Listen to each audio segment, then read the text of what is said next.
Hello guys, welcome back to the channel. It's TPM5 here, back again with another NBA video. In today's video, I'll be talking about the Los Angeles Clippers and why or how far I believe they can go this season, given that they are missing Kawhi Leonard for the majority, if not the whole season. So without further ado, let's get started. Now, the LA Clippers had a record of 47 and 25, which was good enough to be fourth in the Western Conference.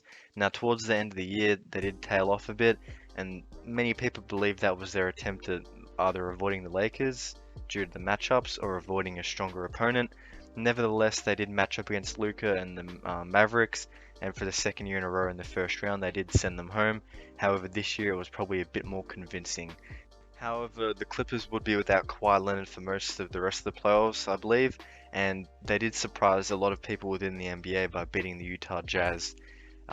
Following that, massive comeback and then the Terrence Mann 39-point game. Now, it does remain to be seen how much of that, was a capitulation from the Jazz, or how much credit are we meant to give the Clippers for that movement, the win. Uh, Personally, I'm more on the side of, it was a pretty great achievement, but I guess the Jazz's issues with Gobert and stuff can't really be avoided. It was probably a key part of that 39-point game.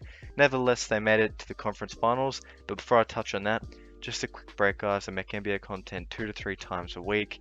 I'd heavily appreciate it if you subscribe. It would help me out a lot. Close to 600 subs, so I'd appreciate it if you guys would help me out. And also don't forget to comment, and let's continue. So they made it to the conference finals. Now, everyone was expecting them to lose this, and they did take it to 6 games, which was something, which a lot of people can respect looking back on it. Now, after that, we did find out that Kawhi Leonard would be missing most of this season. That still didn't stop the Clippers from re-signing him to a max deal worth 176.3 million, over the next 4 years. Now, that does look to be a bit of a risk, but it is something the team has to do given the amount of draft capital they did give up. And Kawhi Leonard still looked himself throughout the regular season, starting 52 games, obviously, taking some days off here and there, load management. But he was averaging 25 points, 6.5 rebounds, and 5 assists, so another good year for him. And playoff P, who's probably, made himself a bit more respectable, averaged 23, 7, and 5 as well. So, those two guys were playing very well. And then guys like Marcus Morris, Serge Ibaka, and Reggie Jackson stepped up as well. Now, quickly before I go into the roster for the upcoming year and also, some of the movements they can make with the lineups and some of the rotations they can run, a partially torn ACL was what Kawhi Leonard suffered. He'll probably miss a large portion of the upcoming season, as I said. Now, he did have surgery on it nearly 2 months ago now, on July 12th. Now, a partially torn ACL without surgery takes 3 months, but obviously the surgery, prolongs it and makes it a bit more stable for the future. So I'd probably say anywhere, over the next 6 months is probably when we're not going to see him. Anything after that, I think that we might be able to see him come back.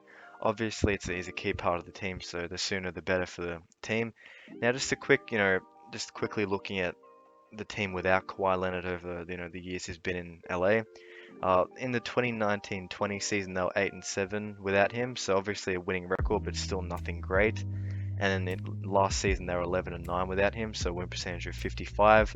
So again, nothing special either.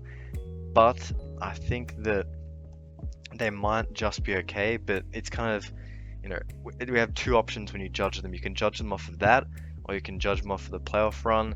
And the playoff run's probably, less of a sample size. I think that the Clippers still are a playoffs team, but let's go through their roster and talk about some of the moves they have made. So probably the most shocking one was Patrick Beverley, Rajon Rondo, and Daniel Oturu to the Memphis Grizzlies in exchange for Eric Bledsoe. Now, that move kind of makes sense for them because Bledsoe was still a very serviceable player in Milwaukee and was obviously a lot better dating back to his days on Phoenix.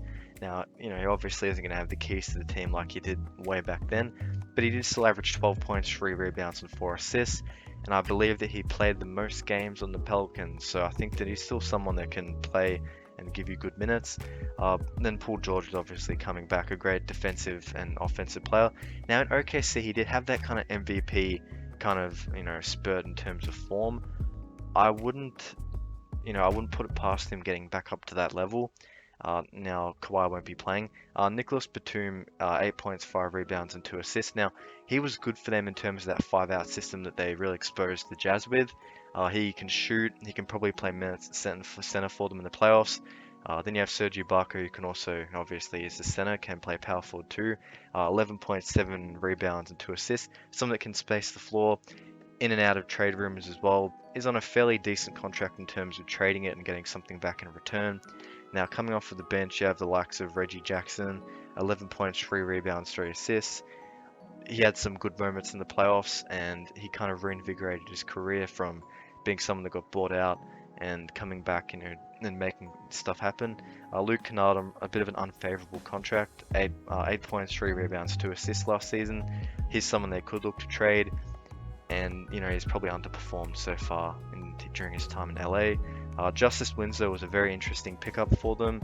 A bit of a slasher who can, a bit of a point forward type of model, can create for himself and probably others.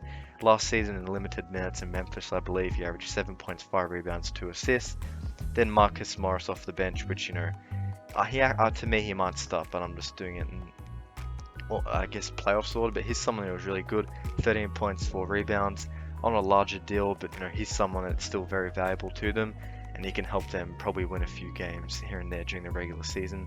Ivica Zubac off the bench, 9.7 rebounds, didn't feature too much in the playoffs. And then Terrence Mann and Yogi Ferrell, the notable other guys on the rotation, and then Jaden Scrub as well, another NBA guy coming back for the team. I believe the Clippers will trot out a lineup of Reggie Jackson at the 1, Paul George at the 2, Nicholas Batum and Marcus Morris as forwards, and then Serge Ibaka at center. And that brings me to the end of the video. Please don't forget to like, share, and subscribe, and I'll see you in the next one.